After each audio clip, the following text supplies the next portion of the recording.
এই ভিডিওটা তাদের জন্য যারা এসএসসি তে এ প্লাস পেতে চায়। তুমি যদি এ প্লাস পেতে না চাও তাহলে আমি সাজেস্ট করবো তুমি এই ভিডিওটা স্কিপ করে অন্য কাজে চলে যাও। আমি স্কিপ করার জন্য এক্স্যাক্টলি 3 সেকেন্ড সময় দিলাম তোমাদেরকে।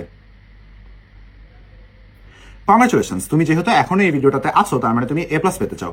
এই ভিডিওতে আমি তোমাদেরকে ঠিক 3টা জিনিস শেয়ার করবো, যেটা তুমি যদি ফলো করতে পারো তাহলে আমি নিশ্চিত অবশ্যই তুমি এসএসসি তে এ প্লাস নিশ্চিত করতে পারবে। নাম্বার 1, টাইম ম্যানেজমেন্ট করা সৃজনশীল লেখার সময়। আমরা জানি আমাদের প্রতিটা সাবজেক্টে কিন্তু কয়েকটাতে 5টা সৃজনশীল উত্তর দিতে হবে, কয়েকটাতে 4টা, কয়েকটাতে 7টা।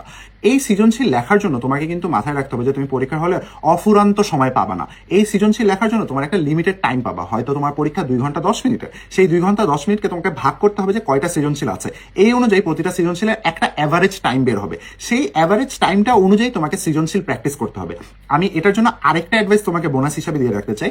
যদি তুমি দেখো যে তোমার প্রতিটা সৃজনশীল লেখার জন্য 20 মিনিট সময় আছে, আমি সাজেস্ট করবো তুমি পরীক্ষা হলে যাওয়ার আগে নিজে বাসায় প্র্যাকটিস করবে এটাকে 18 মিনিটে অথবা 15 মিনিটে অথবা 17 মিনিটে দেওয়ার, 20 মিনিটে না দিয়ে। এতে তোমার ফলে যেটা হবে, পরীক্ষার হলে যখন তুমি 20 মিনিটের জায়গায় লিখতে যাবে দেখবে যে তুমি আরো তাড়াতাড়ি পারছো, কারণ তুমি বাসায় অনেক বেশি কম টাইমে প্র্যাকটিস করে এসেছো।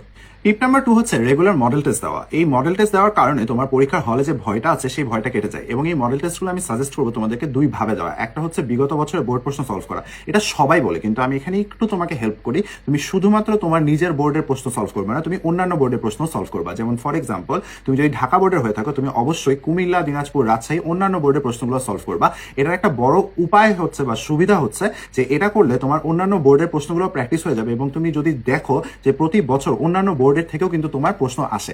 2 নাম্বার জায়গা যেখান থেকে তোমার প্র্যাকটিস করা উচিত সেটা হচ্ছে টেস্ট পেপার। বিভিন্ন কলেজ যেগুলো আছে বা স্কুল যেগুলো আছে যেখানে টেস্ট পরীক্ষা হয়ে থাকে, ওই প্রশ্নগুলো কিন্তু ডিফিকাল্টি লেভেল একটু হার্ড হয় আমাদের এসএসসি পরীক্ষা থেকে। তো তুমি যদি ওই হার্ড প্রশ্নগুলোতে সলভ করে বা মডেল টেস্টগুলো দিয়ে নিজেকে প্র্যাকটিস করে ঝালাই করে নিতে পারো, তাহলে পরীক্ষার হলে যেয়ে দেখবে তোমার কাছে যে সামনে যে প্রশ্নগুলো আসছে এই প্রশ্নগুলো তোমার কাছে খুব সহজ মনে হচ্ছে এবং পরীক্ষা এসএসসি পরীক্ষার যে ভয়টা সেই ভয়টা আর তোমার লাগছে না। সো অবশ্যই চেষ্টা করবে অনেক অনেক জায়গা থেকে বোর্ড প্রশ্ন সলভ করা ডিফারেন্ট বোর্ডে, এবং ভালো ভালো স্কুল কলেজে যে টেস্ট পরীক্ষার প্রশ্নগুলো আছে সেই প্রশ্নগুলো সলভ করা। আর চলো চলে যাই টিপ নাম্বার 3 তে। নাম্বার 3 হচ্ছে সিলেবাস অ্যানালিসিস করা। তোমরা অলরেডি জানো যে তোমাদের জন্য শর্ট সিলেবাস আছে, বা অন্যান্য ব্যাচের স্টুডেন্টরা যদি তোমরা এটা দেখে থাকো তাহলে হয়তো তোমাদের ফুল সিলেবাস আছে। এখানে তোমাদের যেটা করতে হবে, বিভিন্ন বোর্ডের প্রশ্ন দেখে অ্যানালিসিস করতে হবে যে কোন চ্যাপ্টার থেকে বেশি প্রশ্ন আসে। হয়তো তোমার 7টা চ্যাপ্টার আছে সিলেবাসে, ওই 7টা চ্যাপ্টারের মধ্যে যেই চ্যাপ্টারটা তুমি পারো না অথবা যেই চ্যাপ্টার থেকে প্রশ্ন কম আসে, তুমি কিন্তু এই অ্যানালিসিসটা করলে বুঝে যাবে যে তুমি কোনটা স্কিপ করতে পারবা বা কোনটা তোমার উত্তর করতেই হবে। যদি তুমি এই অ্যানালিসিসটা করো তাহলে তুমি বুঝে যাবে যে আচ্ছা ঠিক আছে, চ্যাপ্টার 3, 4, 5 আমি আনসার করবো। 6 নাম্বার চ্যাপ্টার থেকে হয়তো অনেক প্রশ্ন আসে, বাট ওইটা যেহেতু আমি কম পারি আমি এটা আনসার করবো না। এই অ্যানালিসিসটা করলেই শুধুমাত্র তোমার পক্ষে এটা করা সম্ভব। সো যারা যারা এ প্লাস পেতে চাও আমি তাদেরকে আরেকবার বলছি, এই 3টা টিপ তোমার পড়ার হ্যাবিটের মধ্যে যত রেগুলারলি ঢুকায় ফেলতে পারবা তত তোমার এ প্লাস পাওয়ার সম্ভাবনা বেড়ে যাচ্ছে।